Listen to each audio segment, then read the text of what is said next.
Hello friends, I am Sandeep sir and welcome to Marvelous English classes. Today in this video we are going to focus on the last poem, My Grandmother's House. Babu poetry section का आज मैं last poem आपको पढ़ाने जा रहा हूँ, ठीक है। पोएट्री सेक्शन का लास्ट पोएम है माई ग्रैंड मदर्स हाउस, ठीक है, मेरी दादी माँ का घर, ठीक है। यही आपका लास्ट पोएम है। मैं इससे पहले जितने भी पोएम है 9 पोएम को मैं क्या किया हूँ, आपको अपलोड कर दिया हूँ, सब कुछ आपको बता दिया हूँ, ठीक है। आप इसके माध्यम से पढ़ करके और अच्छा मार्क्स गेन कर सकते हैं, ठीक है बाबू।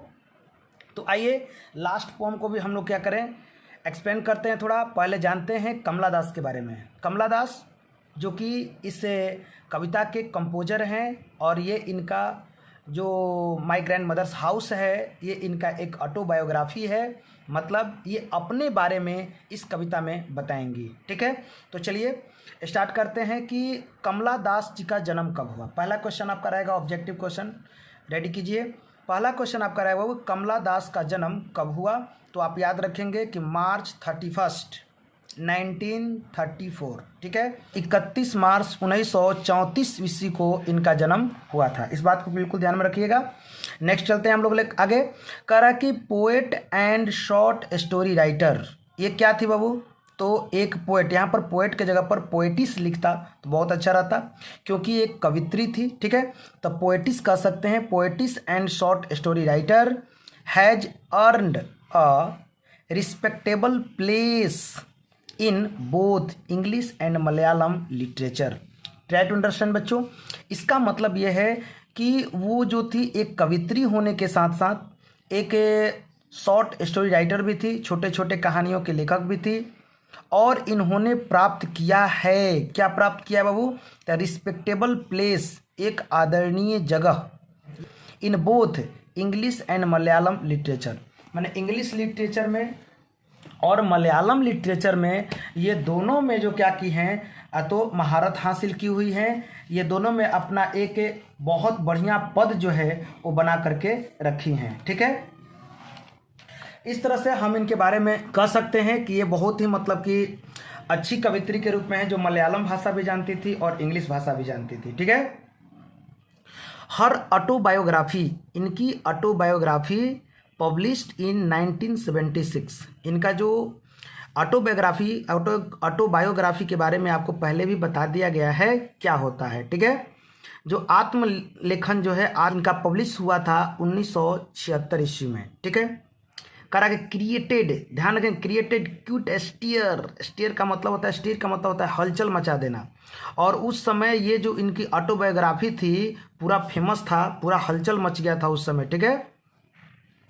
In 1984, she was shortlisted for the Nobel Prize for Literature. 84 में इनको नोबेल प्राइज के लिस्ट में भी रखा गया, साहित्य के लिए, साहित्य के लिए इनको नोबेल प्राइज के लिस्ट में भी कब रखा गया बाबू, 1984 ईस्वी में, ठीक है।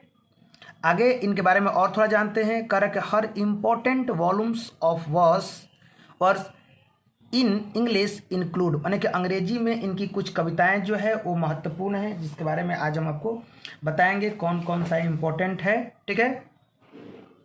क्या क्या है बाबू, समर इन कोलकाता, ये है इनका जो कि 1963 में आया था। साइरेंस जो आया था 1964 में आया था। करा कि द डिसेंडेंट्स 1967 में आया था। The old play house and other poems 1973 में आया था। द ऑर्नामेंटल पोम्स जो आया था वो 1985 में आया था। Only saint knows how to sing, ये इनकी जो बुक आई थी वो कब आई थी, 1996 में आई थी, ठीक है बाबू। और उसके बाद लास्ट उनका था यस अल्लाह, जो कि 2001 में आया था, ध्यान रखेंगे 2001 में इनका आया था यस अल्लाह करके, ठीक है। कमला दास's poetry is primarily autobiographical and her theme is love of a lonely heart। याद रखिएगा उनकी जो प्रारंभिक कविताएं थी, ध्यान रखेंगे, जो उनकी प्रारंभिक कविताएं थी वो प्रारंभिक कविताएं जो थी वो क्या थी बाबू, तो याद रखना होगा ऑटोबायोग्राफिकल थी, माने कि अपने बारे में ही ज़्यादा वो लिखती थी, ठीक है। एंड हर थीम, और उनका थीम विषय वस्तु इसको बोलते हैं, ठीक है बाबू। और उनके कविता का जो विषय वस्तु होता था is love of a lonely heart, अकेलेपन का प्यार, अर्थात एकाकीपन का प्यार इनके कविता का विषय होता था, ठीक है। Love with never ending passions, lust, greed and hunger that never state. State का मतलब होता है बाबू ठहरना या संतुष्ट होना भी हम कह सकते हैं, ठीक है। कह रहा बाबू, ध्यान देंगे यहाँ पे। तो चलिए देखते हैं बाबू, कह रहा है कि कमला दास से जो पोएट्री होती थी क्या है, तो इज प्राइमरली ऑटोबायोग्राफिकल होती थी, एंड उसका जो थीम होता था वो एकाकीपन का प्यार होता था, ठीक है। Love with never ending patience, कह रहा कि प्यार जिसमें दीवानगी कभी खत्म ना हो, प्यार वैसा होना चाहिए। उनके कहने का मतलब ये था बाबू कि प्यार ऐसी होनी चाहिए जिसमें दीवानगी कभी खत्म ना हो, समाप्त ना हो। एंडिंग पैशंस यानी जिसमें दीवानगी, जिसका शौक, जिसका जो रुतबा हो, या कह सकते हैं या कामना जो है वो कभी खत्म ना होने वाली हो, ठीक है। ऐसा नहीं होना चाहिए बाबू प्यार कि लस्ट से भरा हो, ग्रीड से भरा हो, हंगर से भरा हो, इस तरह का प्यार नहीं होना चाहिए। वो प्यार ही कैसा जिसमें लस्ट हो। लस्ट का मतलब होता है वो कामुकता या वासना, ठीक है। तो कामुकता या वासना वाला लव नहीं होना चाहिए, लालच वाला लव नहीं होना चाहिए, या हंगर वाला लव नहीं होना चाहिए। अर्थात उनकी कविताओं में ये सब जो है दैट नेवर स्टेट, ये सब कभी भी ठहरता नहीं है। कहने का मतलब ये उनकी कविताओं में देखने को नहीं मिलता है। अब देखिए उन्होंने क्या बढ़िया से बताया है उन्होंने बाबू कि प्यार ऐसा होना चाहिए जिसमें लस्ट ना हो, जिसमें ग्रीड ना हो, जिसमें भूख ना हो। भूख मतलब यहाँ पर, भूख का मतलब यहाँ पर ये खाना वाला नहीं, भूख का मतलब किसी चीज़ को पाने की बहुत ज़्यादा इच्छा करना, भूख। दैट नेवर स्टेट, जो कि कभी ठहरता नहीं, कभी ठहरा नहीं, कभी संतुष्ट हुआ नहीं, ठीक है। तो समझ गए यहाँ पर बाबू बात क्या कह रहा है। कह रहा है कि she is known for sexual adventures, ध्यान दीजिएगा, she is known for sexual adventure. देखिए सेक्सुअल एडवेंचर्स का मतलब होता है लैंगिक, ठीक है, या मनुष्य स्त्री जाति संबंधी। देखिए लैंगिक जो लिंग होते हैं ना, स्त्री और पुरुष, वो जाति संबंधित, माने स्त्री और पुरुष के, ठीक है, जाति संबंधी को हम कहते हैं सेक्सुअल, कहता कि एडवेंचर्स। सी इज नोन, वो जानी जाती हैं सेक्सुअल एडवेंचर्स के लिए। इन हर राइटिंग्स, उनके राइटिंग्स में सेक्सुअल एडवेंचर्स देखने को मिलते हैं, अर्थात लैंगिक भावनाओं को देखने को मिलता है, लैंगिक भावनाएं देखने को मिलती है, ठीक है। आगे कह रहा है बाबू, याद रखेंगे नेक्स्ट में सेक्सुअल एडवेंचर्स। फिर कह रहा है कि फॉर हर, उनके लिए लव हार्डली एवर गोज, प्यार मुश्किल से ही पहुंचता है या प्यार मुश्किल से ही रह जाता है। Beyond the sex and lust, माने सेक्स और लस्ट के बाद। कहने का मतलब अब होता है सेक्स और लस्ट के बाद, यानी कि बियॉन्ड सेक्स का मतलब होता है सेक्स के उस पार कह सकते हैं, ठीक है। सेक्स के उस पार या लस्ट, कामना, इसके बाद प्रेम हार्डली ही किसी में रह जाती है, ठीक है। लोग प्रेम इसी के लिए करते हैं, ऐसा नहीं है, बट उनका ये कहना है कि प्रेम जब वहाँ तक पहुँच जाती है तो लोगों का प्रेम जो है, लोगों के दिल का जो प्रेम है वो धीरे धीरे क्या होने लगता है, उसमें डिक्रीज होने लगता है। और जब तक लोग इस पद तक नहीं पहुँचते हैं, सेक्स तक नहीं पहुँचते हैं, लस्ट तक नहीं पहुँचते हैं, तब तक उनका प्रेम जो है वो इंक्रीज होते रहता है। अंडरस्टैंड बच्चों। आगे देखिए क्या कह रहा है कि which even reaches the point of nausea, कह रहा कि जो कि पहुंच जाता है कहाँ बाबू, नौसिया का मतलब होता है घृणा। वो घृणा तक वो चीज़ क्या होता है, पहुंच जाता है, और वहीं एक घृणा का पात्र बन जाता है। जब हम उस पॉइंट तक पहुंच जाते हैं तो वो पात्र क्या होता है, घृणा का पात्र बन जाता है, ठीक है। एंड इज रिबर्न, देखिए रिबर्न का मतलब होता है पुनः जन्म लेना या बार बार उत्पन्न लेना। रिबर्न, अगेन एंड अगेन, कह रहा है कि वह जो है फिर से जन्म लेता है बार बार, विद न्यू विगर, एक नए जोश के साथ, एक नए उमंग के साथ। ऐसा नहीं कि एक बार अगर आपको उससे नफरत हो जाती है, जब आप करते हैं, जब वहाँ तक आप पहुँचते हैं तो आपको नफरत तो हो जाती है, लगता है कि ये सब गलत चीज़ है। लेकिन फिर बाद में, मैंने कुछ दिन के बाद, कुछ समय के बाद वही चीज़ आपके दिमाग में फिर से जन्म लेती है, और भी एक नए जोश के साथ, एक नए उमंग के साथ, एक नए शक्ति के साथ। ठीक है, चलिए और थोड़ा सा आगे लेके चलता हूँ। कमला दास रिवेल्स, कमला दास जो है वो दिखाती हैं। रिवेल्स का मतलब होता है बाबू वर्णन करना, दिखाना, शो अप करना। ठीक है, दिखाती हैं। क्या दिखाती बाबू? तो कमेंडेबल, कमेंडेबल का मतलब होता है बार बार। कमेंडेबल मतलब क्या होता है? बार बार। ठीक है, तो कमेंडेबल मास्टरी ऑफ फ्रेज, मैंने बार बार जो है वो किसको दिखाती हैं? फ्रेज पर मास्टरी, फ्रेज पर उनका अपने अधिकार के बारे में बताती हैं। ठीक है, और एंड कंट्रोल ओवर, और उसके ऊपर नियंत्रण को दिखाते हैं। किसके ऊपर नियंत्रण बाबू? तो राइम्स, रिदम, सॉरी रिदम, याद रखना बाबू, रिदम्स, मैंने रिदम के ऊपर उन अपना कंट्रोल दिखाती हैं।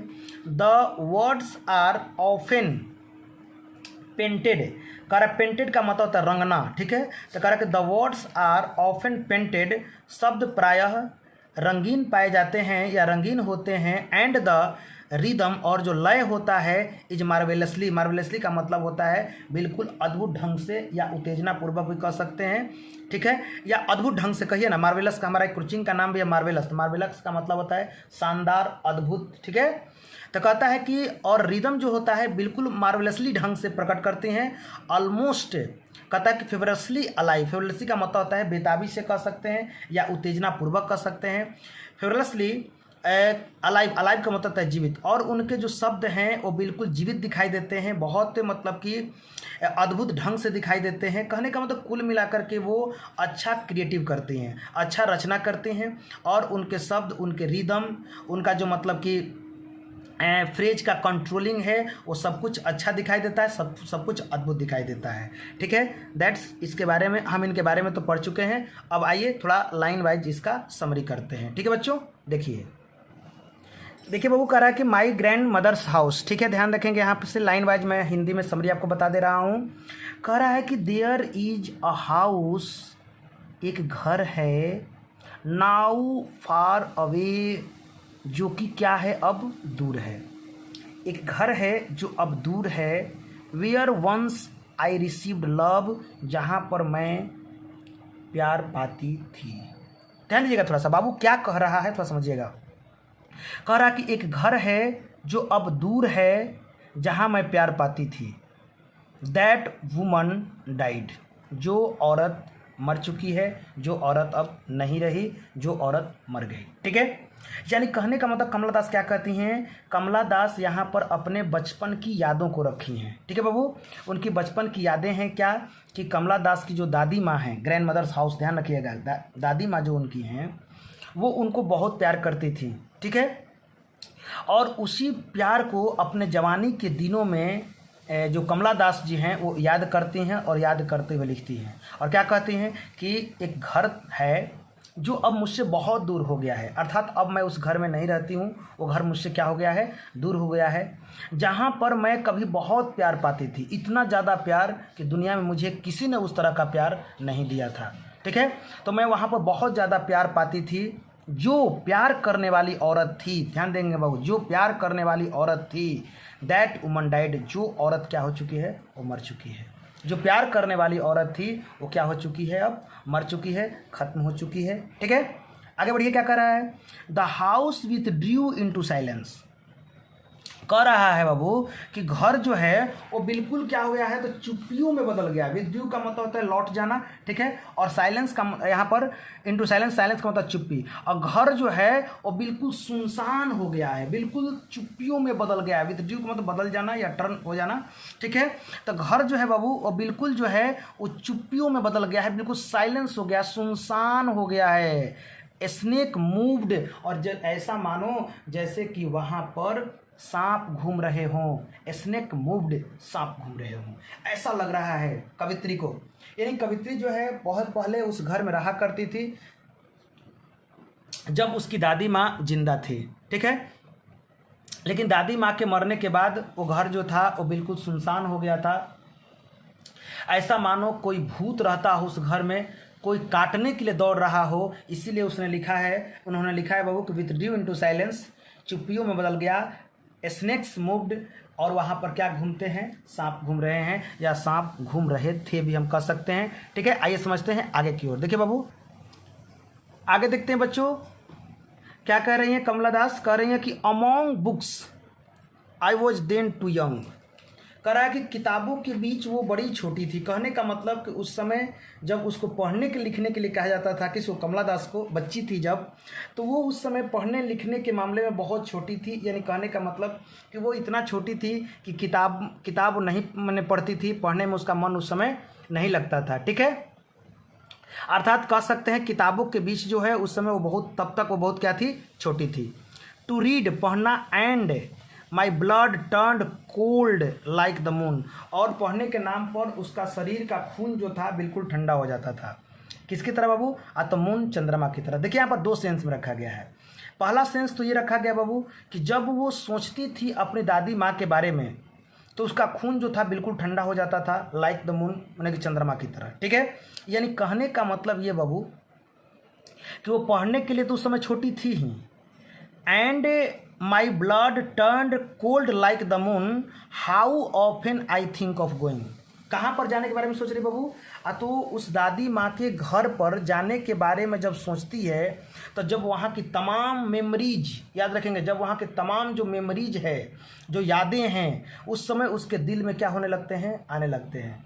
और जब उसके दिल में पूरे मेमोरीज आने लगते हैं, उसके दिमाग में पूरा जो है यादें आने लगती है दादी माँ की, तो उसका शरीर जो है एकदम ठंडा पड़ जाता है, एक चंद्रमा की तरह। ठीक है बाबू, अब आगे क्या करें कि हाउ ऑफन, मैंने कि how often I think of going, जितनी बार वह वहाँ पर जाने के बारे में सोची है या जाने के बारे में विचार करती है, देयर, वहाँ, टू पीर, याद रखेंगे पीर का मतलब होता है ताकना या झांकना, थ्रू ब्लाइंड आइज। अब देखिए यहाँ पर ब्लाइंड आइज का प्रयोग किए हैं कवित्री जो है, यहाँ पर ब्लाइंड आइज का प्रयोग किए हैं कि ब्लाइंड आइज क्या है। तो थोड़ा समझते हैं बाबू कि ब्लाइंड आइज की चर्चा इन्होंने क्यों किया है।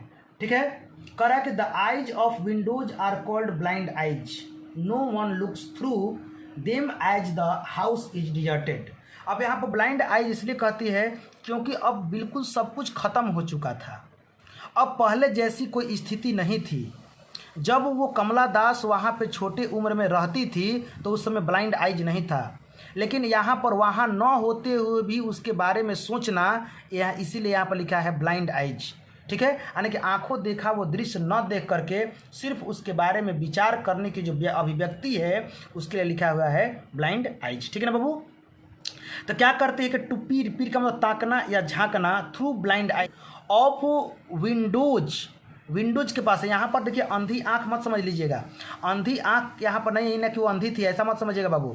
ब्लाइंड आइज यहाँ पर ये बात को रखा है कि वो वहाँ पर आंखों देखा हाल अभी नहीं देख रही हैं, बल्कि पीछे के बातों को मेमोराइज कर रही हैं, इसीलिए वहाँ पर अपना ब्लाइंड आइज का प्रयोग किए हैं। ठीक है, यहाँ पर समझिएगा कि ब्लाइंड आइज जो है इसका मतलब the eyes of windows are called blind blind, मैंने कि वहाँ पर जो आइज ऑफ विंडोज है, जो सामने खिड़की के सामने जो देखा जा रहा है उसको ब्लाइंड आइज कहा गया है। बिकॉज क्योंकि नो वन लुक्स थ्रू, क्योंकि वहाँ पर कोई दिखाई नहीं देता, यानी कोई वहाँ पर देखने वाला नहीं होता है। Them as the house is deserted, क्योंकि वो घर क्या हो चुका था, बिल्कुल सुनसान हो चुका था, वहाँ से कोई देखने वाला नहीं था, वहाँ पर कोई रहने वाला नहीं था। ठीक है, इसलिए उसको डिजर्टेड की बात की गई है। ठीक है, थोड़ा सा और आगे समझते हैं बाबू इसके बारे में। अब आपको क्लियर हुआ ना कि कवित्री जो है जब भी वहाँ पर जाने के बारे में सोचती है तो यहीं से ऐसा महसूस करने लगती है कि मैं अपने दादी माँ के घर के खिड़कियों के पास खड़ी हूँ, वहाँ से झांक रही हूँ, वहाँ से मैं देख रही हूँ, और just listen to the frozen air. और उसी समय वो महसूस करती है अपने दिल में, अपने दिमाग में महसूस करती है क्या, फ्रोजन एयर। फ्रोजन एयर का मतलब होता है बाबू बर्फीली हवा, याद रखेंगे। फ्रोजन एयर मतलब क्या होता है बाबू, बर्फीली हवा। और वहाँ पर चूँकि उसके आगे जो था, मैंने कि खिड़की के बाहर एकदम मतलब कि बर्फ़ गिरता था, मैंने पहाड़ी टाइप का था, तो वहाँ पर जब भी जो बचपन में थी तो वहाँ से देखती थी तो उसको फ्रोजन एयर फीलिंग होता था, महसूस होता था। लेकिन आज वो अपने यहीं से उसके बारे में सिर्फ सोच रही है, आंखों देखा हाल उसका नहीं है, घटना उसके साथ घट अभी नहीं रही है। तो उन बर्फीली हवाओं को क्या करती है वो सुनती है। ठीक है, correct. Just listen to the frozen air, उन बर्फीली हवाओं को यादों के सहारे वो सुनती है। क्लियर हो गया कंसेप्ट? बिल्कुल क्लियर होगा। करेक्ट। और इन वाइल डिसअपेयर, देखिए विल डिसअपेयर का मतलब होता है बहुत बड़ी निराशा या हताशा कह सकते हैं। जब वो ऐसा करती है तो उसको बहुत बड़ी निराशा होती है, वो हताश होती है। Picked an arm full of darkness to bring it here to lie, और वहाँ से क्या करती है कि वहाँ का जो मैंने अकेलापन है, वहाँ के जो मतलब कि डार्कनेस है, उसको अपनी बाहों में भर करके और यहाँ पर लाती है, अपने पास लाती है। नहीं नहीं कहता कि याद याद याद, बस याद रह जाती है। बिल्कुल बाबू, यही बात यहाँ पर होती है। करके याद के सहारे जिंदगी जो अब उसका कट रहा है। जितना प्यार, जितना याद उसको अपने दादी माँ से मिली है, उसी की यादगारी में चैप्टर लिखा गया। इसलिए लिखती है, क्या लिखती है कि उसको बहुत बड़ी निराशा होती है। पिक अप, देखिए पिक मैंने चुनना होता है। एन आर्मफुल का मतलब होता है अखबार भर कर सकते हैं। ठीक है। ऑफ डार्कनेस मैंने अंधेरेपन को या वहाँ की सुनसान चीज़ों को। डार्कनेस समझिएगा ध्यान से यहाँ पर बाबू, कि वहाँ की जो सुनसान चीज़ें हैं उसको क्या करती है, तो ब्रिंग लाती है इट हियर टू लाई, यहाँ पर पड़े हुए, अपने यहाँ पर पड़ी हुई है या अपने यहाँ पर उसकी यादों को लेकर के क्या करती है, आती है। ठीक है। कहता है कि बिहाइंड माई बेडरूम्स डोर, माने कि बेडरूम्स डोर के पीछे, अर्थात कहने का मतलब उसके शयन कक्ष के पीछे। लाइक अ ब्रोडिंग डॉग, एक पिछलग्गू कुत्ता के समान। एक यहाँ पर ब्रोडिंग का कहने का मतलब है, ब्रोडिंग का मतलब होता है पीछा करने वाला भी कह सकते हैं, या आप ब्रोडिंग का मतलब ये भी कह सकते हैं कि मतलब कि पहले का चीज़ जो कह सकते हैं, या विगत कह सकते हैं। ठीक है। यानी कहने का मतलब कि जो यहाँ पर ब्रोडिंग शब्द जो प्रयोग किया गया है, उसका प्रयोग हम यहाँ पर दो अर्थों में कर सकते हैं, डरावना या धमकाना के अर्थ में भी कर सकते हैं। बहुत सारा इसका मीनिंग होता है, लेकिन यहाँ पर ब्रोडिंग डॉग का मतलब होगा जो पिछलग्गू जो होता है ना, वो पीछा करने वाला। ठीक है। तो उसके सेंस में है। ठीक है। तो ब्रोडिंग डॉग का प्रयोग कर रहे हैं कि पिछलग्गू जो है कुत्ता, इसके बारे में बात कर रहे हैं। ठीक है। आइए आगे समझते हैं बाबू। करा कि जैसे मानो कि कोई कुत्ता जो है उसका पीछा कर रहा हो, इसलिए क्योंकि उसकी यादें जो है इतनी ज़्यादा उसको परेशान कर रही है। ठीक है, कि लगता है मानो कि उसका क्या कर रही हो, पीछा कर रही हो। ठीक है। क्या पीछा कर रही हो वो, तब ब्रोडिंग डॉग्स, ध्यान रखिएगा यहाँ पे। ठीक है। करा कि यू कांट बिलीव, चाहे you can not believe darling, कह रहा है कि तुम लोग विश्वास नहीं कर सकते डार्लिंग। कह रहा है कि तुम लोग क्या कर सकते हो, विश्वास नहीं कर सकते हो डार्लिंग। अब यहाँ पर एक जो प्रयोग किया है डार्लिंग वर्ड का, प्रिय, यानी कि जितने भी तमाम हम लोगों के बारे में वो कहती हैं कि तुम लोगों को विश्वास नहीं होगा कि मैं ऐसे घर में रहा करती थी। कह रहा कि you can you that I believed in such a house, क्या तुम विश्वास कर सकते हो कि मैं ऐसे घर में रहा करती थी। एंड वॉज प्राउड, और मुझे वैसे घर पर क्या था, गर्व था। क्या तुम इसे महसूस कर सकते हो कि जो जिस घर में मैं रहा करती थी, उस घर में मुझे बहुत ज़्यादा टू मच लव मिलता था, टू मच लव मिलता था, और मुझे उस घर पे, मुझे उस दादी माँ के घर पे पूरा प्राउड था, पूरा गर्व था। एंड लव्ड, और मुझे प्रेम भी मिलता था उतना ही। आई हु हैव लॉस्ट, जो कि अब मैं क्या कर चुकी हूँ, उसको खो चुकी हूँ, खत्म हो गया है। जो अब क्या हो चुका है बाबू, खत्म हो चुका है। अब वो सारा प्रेम, दादी माँ का स्नेह, जो फैसिनेशन था, वो सब कुछ अब खत्म हो चुका है। अब मुझे वैसा प्रेम कोई नहीं दे सकता है, और ना ही कोई देगा भी लाइफ में। इस तरह की सोच बता रही हैं। ठीक है। लिख भी रही है आगे की लाइन में, कह कि my we and beg now at strangers door to, करके और उसी प्रेम को पाने के लिए, मैंने वैसे ही प्रेम को पाने के लिए आज मैं अजनबियों के दरवाजे पर क्या हो रही हूँ, भटक रही हूँ। आज मुझे उसी प्रेम को पाने के लिए अजनबियों के दरवाजे पर भटकना पड़ रहा है, ऐसा वो सोचती हैं। कह रहा है कि and my way and big, big का मतलब तो भीख मांगना, या किसी से मतलब कि क्या करना, बेग करना भीख मांगना कह सकते हैं, या चापलूसी तो नहीं कहेंगे, थोड़ा सा अजीब मीनिंग होगा। बेग भीख मांगना है, रिक्वेस्ट करना, अनुरोध करना के अर्थ में भी हम कह सकते हैं। Now at strangers door to receive love, मैंने उस प्रेम को पाने के लिए, उस तरह का प्रेम पाने के लिए आज मुझे दर दर की ठोकरें खानी पड़ रही है, आज दर दर की ठोकरें मैं खा रही हूँ, फिर भी मुझे वैसा प्रेम नहीं मिल पा रहा है जो प्रेम मुझे दादी माँ ने दिया था।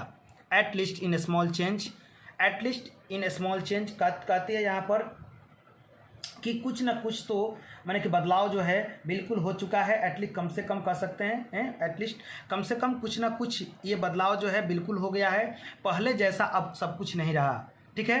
पहले जो मुझे प्रेम मिलता था, पहले जो मुझे दादी माँ की लोरियाँ मिलती थी, जो स्नेह मिलता था, मैं कोई भी बदमाशी करती थी, पढ़ाई लिखाई भी नहीं करती थी तो मेरी दादी माँ मुझे डांटती नहीं थी और मुझे गले लगाकर मुझे प्रेम करती थी। लेकिन आज मुझे गले लगाकर प्रेम करने वाला, मेरी बातों को समझने वाला, मेरे जज्बातों को मानने वाला आज कोई नहीं है। आज मैं उसी प्रेम को पाने के लिए दूसरों से क्या कर रही हूँ, मिन्नती कर रही हूँ, अर्थात बेग कर रही हूँ दूसरों के दरवाजे पर, ठीक है।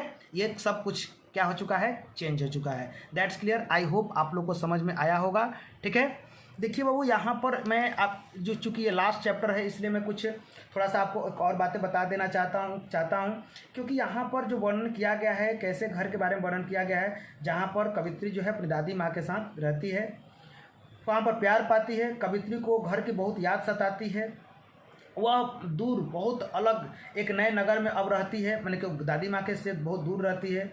वह कह रहा है कि उत्कंठापूर्वक उस पुराने घर का दौरा करने की बहुत इच्छा प्रकट करती है। मैंने बताया भी था ऊपर में, बहुत ज़्यादा इच्छा उसको होती है कि मैं जाऊं उस घर में, ठीक है।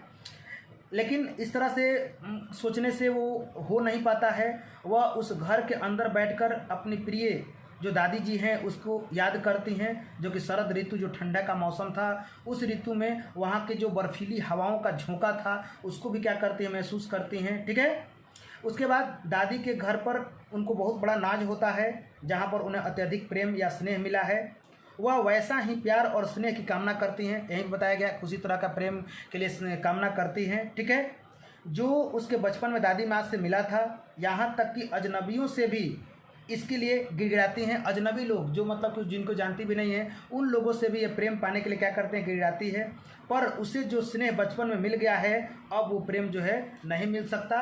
अब उसे इस प्रेम के लिए बहुत ही ज़्यादा मिन्नतें करना पड़ रहा है, अर्थात वो सिर्फ एक विचार बन के रह गया है, ठीक है। ऐसा मानो जैसे कि उनकी स्मृतियाँ ऐसी जुड़ी हुई है, बीते दिनों से ऐसी उनकी स्मृतियाँ जुड़ी हुई है जैसे कि मानो कि कोई कुत्ता जो है उनका पीछा कर रहा हो। इस तरह का सोच उनके दिमाग में है।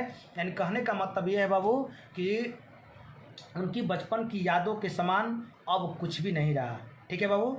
That's all, thank you. और आप लोग को ये वीडियो पसंद आया होगा, ध्यान दीजिएगा। अगर नेक्स्ट वीडियो में बनाऊंगा इसके ऊपर, जिसमें एक्सप्लेनेशन की चर्चा करूंगा, ठीक है, और कुछ बातें बताऊंगा। तब तक के लिए thank you, thanks for watching this video.